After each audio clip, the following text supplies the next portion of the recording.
La chose qu'on attendait forcément un petit peu, c'était les rumeurs insistantes sur les 2 premières journées, comme quoi Red Bull allait apporter un nouveau package à tester pour le 3e jour. C'est effectivement le cas, ça s'est transformé. Et donc on a la différence entre le jour 2 par exemple et le jour 3. Donc c'est-à-dire aujourd'hui, les différences se font sur l'aile avant et sur le capot moteur tout simplement. Donc vous les avez là à l'image. C'est la création entre guillemets de cette grosse sortie d'air du capot moteur sur la Red Bull, très très net, hein, dont l'air chaud vient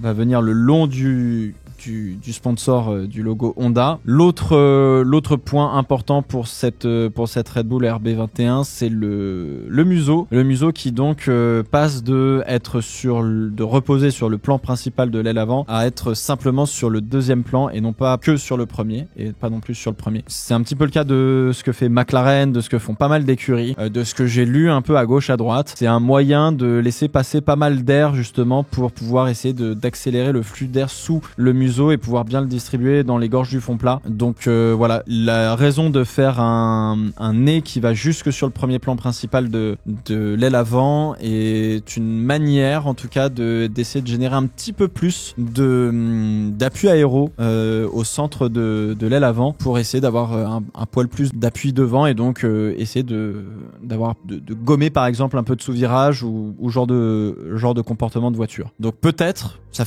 peut faire partie peut-être des éléments de la Red Bull aujourd'hui qui font que Max Verstappen se tape du sous-virage dans certains endroits du circuit sur certains virages et qu'ils n'ont pas encore trouvé la clé pour pouvoir gommer ce sous-virage.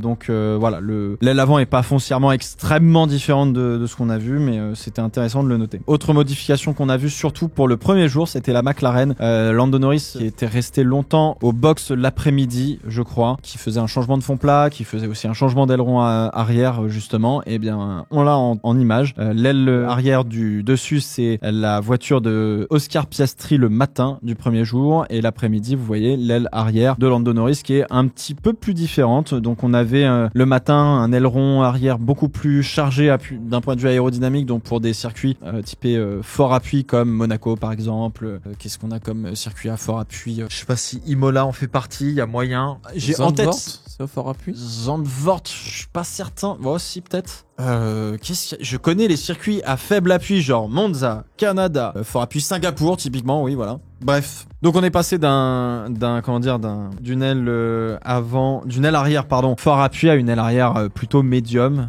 j'ai l'impression. Vous voyez clairement la différence de profil, en tout cas par rapport à ici. Vous voyez, c'est quand même un peu plus petit pour le flap supérieur notamment. C'est intéressant de noter que ça redescend un petit peu là. Je vais prendre une autre couleur parce que ça c'est pas joyeux. Donc vous voyez ici que contrairement à l'aile à fort appui, ça redescend légèrement, un peu plus étroit, limiter un peu plus la traînée, là où on est vraiment sur quelque chose de très rectiligne. Et puis aussi on a beaucoup moins de profil aéro ici sous l'aile, sous le plan principal de l'aile arrière pour générer, ici ça génère beaucoup plus d'appui que là pour le coup. On a un peu plus d'incidence entre guillemets, donc de profil d'aile arrière. Donc globalement si tu prends une coupe de profil pour cette aile arrière, donc vous avez le plan principal qui doit faire quelque chose comme ça là. Donc vous voyez, on est sur une aile arrière un petit peu plus prononcée comme ça, avec le flap qui vient par-dessus.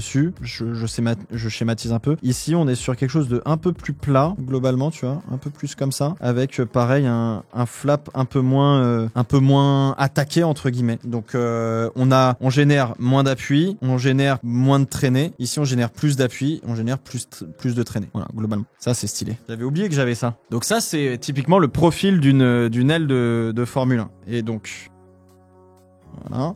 Attends. Donc là, on a un premier flap. Donc là, vous voyez qu'on génère de la portance. Toute la zone bleue, c'est la zone bleue qui génère de l'appui aérodynamique. Derrière, alors bon, c'est un peu dégueulasse, tu vois, mais là, t'as une petite sur le flap supérieur. On est sur donc le flap supérieur qui normalement devrait. Là, faut faire des calculs. C'est pour ça que ça le fait pas et que j'ai plein de tourbillons et de pertes aéro, etc. Mais le flap supérieur doit justement continuer entre guillemets de donner un petit peu d'appui et permettre à l'air de s'écouler entre le primaire et le flap secondaire. Donc ça, c'est plutôt pas mal. Forcément, plus tu vas par exemple accroître ici, voilà. Plus en fait finalement, alors là il y a une grosse exposition, vous voyez, tout ce qui est en orange c'est pas bon, tout ce qui est en bleu c'est plutôt de la portance. Et vous voyez là on crée des turbulences qui sont pas du tout bonnes parce que j'ai trop d'incidence à ce niveau-là. Si tu veux faire une aile un petit peu plus pour du low downforce, donc pour moins d'appui aéro, c'est pas foufou comme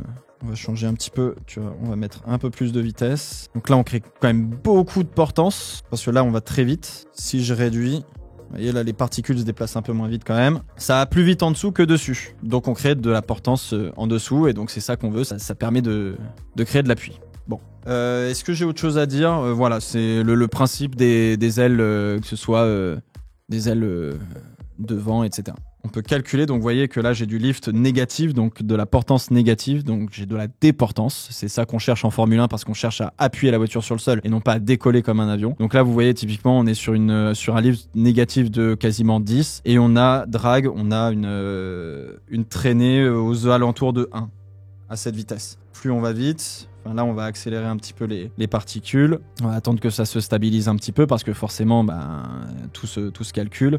On est à peu près à pas loin de 100 je dirais en termes de lift. Et très bien, je vois pas du tout la traînée du coup. On était à 15, ok.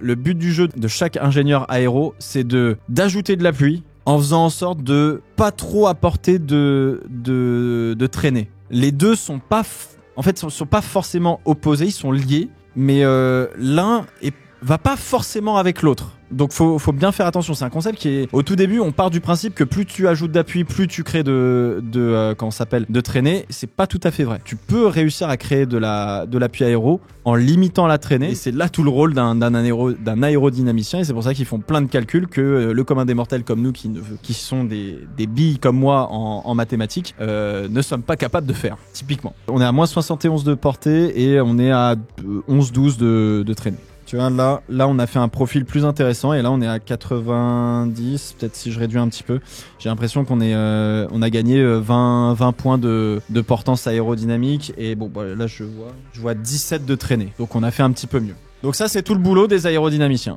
Je sais que vous me demandez depuis tout à l'heure l'application. Ça s'appelle tout simplement Wind Tunnel Free sur l'App Store. Je suppose que vous l'avez peut-être sur l'Android Store aussi. Vous pouvez vite y passer beaucoup de temps. Et puis vous avez... Alors ça, c'est les smokes. Adrien Nouet n'a qu'à bien se tenir.